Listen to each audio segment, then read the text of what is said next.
Hi, how are you? Good. You? How about you today? I'm good, thank you. My name is Uh, Joe. What is your name? my name is Andy. It's nice to meet you.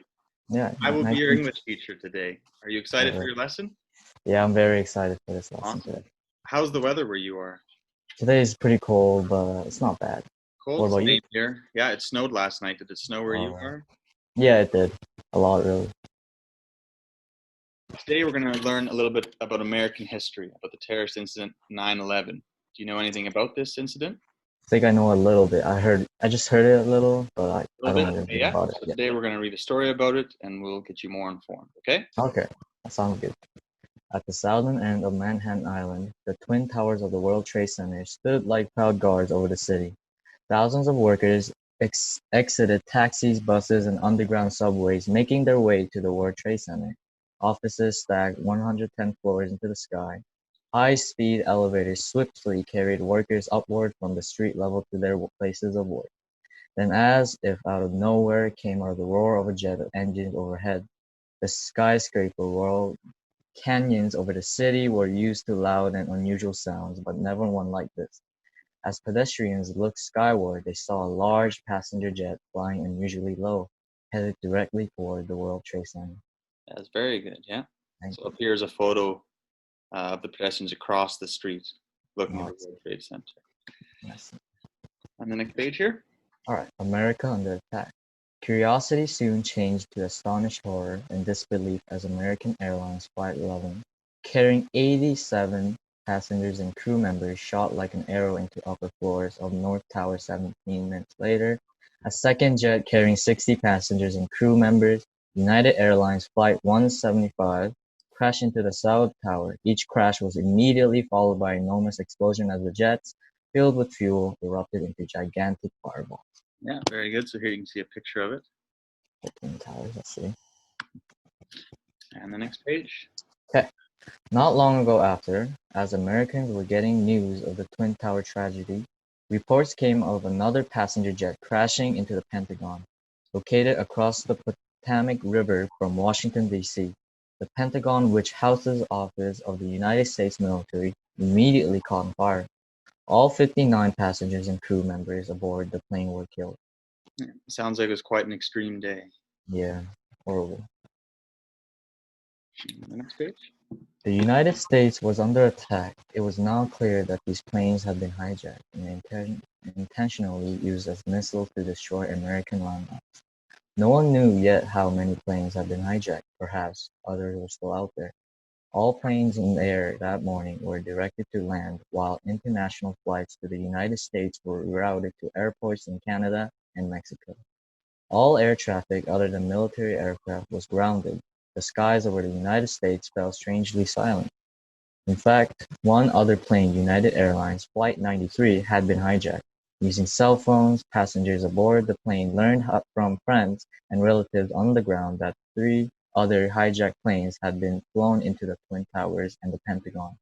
Determined not to let their plane to be used as a weapon, the passengers and crew mounted a counterattack against the hijackers. In response, the hijackers rolled the plane over. At 10:03, it crashed into the ground outside of Shanksville, Pennsylvania. Many believe the hijacker target was either the United States Capitol or the White House, both located in Washington, D.C. The brave passengers and crew stopped the attack, where all 40 of them died. Yeah, so that was unbelievably courageous of those people to attempt to stop that. hmm Very, very. Okay. Here it shows the flight paths of where they took off and then where they ended up. So they Well, were all hijacked and they were all crashed in there. So flight 11, if you want to read about that quickly. all right. Scheduled flight: Boston Logan International Airport to Los Angeles International Airport departed at 7:59 a.m. The crash: World Trade Center North at 8:45 a.m. Yeah, and then flight 175. Sure. Scheduled flight: Boston Logan International Airport to Los Angeles International Airport departed at 7:58 a.m. Crash: World Trade Center South at 9:05 a.m. And 77 here. Scheduled flight: Dulles International Airport to Los Angeles International Airport departed at 8:10 a.m. West side of Pentagon at 9:40 a.m. And the last one, 93 here. New York International Airport to San Francisco International Airport departed at 8:10 a.m. at Shanksville, PA at 10:10 a.m.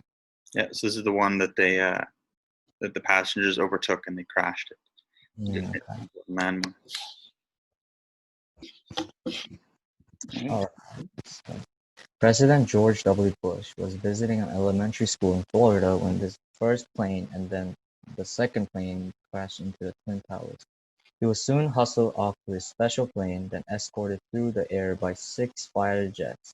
Back at the White House that evening, he gave a 5-minute television speech to the nation, in which he said the acts that shattered steel, but they cannot dent the steel of American resolve. Yeah. And can you read the subtext for this picture here?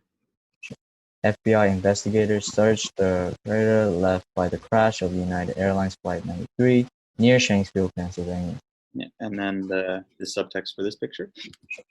U.S. President George W. Bush informed a second plane was hitting the World Trade Center. Yeah, very good. And then this one. Twin Tower collapse. In New York City and Arlington, Virginia, home of the Pentagon, emergency responders were called into action. After the first plane crashed into the North Tower, police and firefighters began evacuating more than 14,000 workers from both the North and the South Towers. Rescuers were able to quickly remove most of the workers from the floors beneath where the plane struck the towers.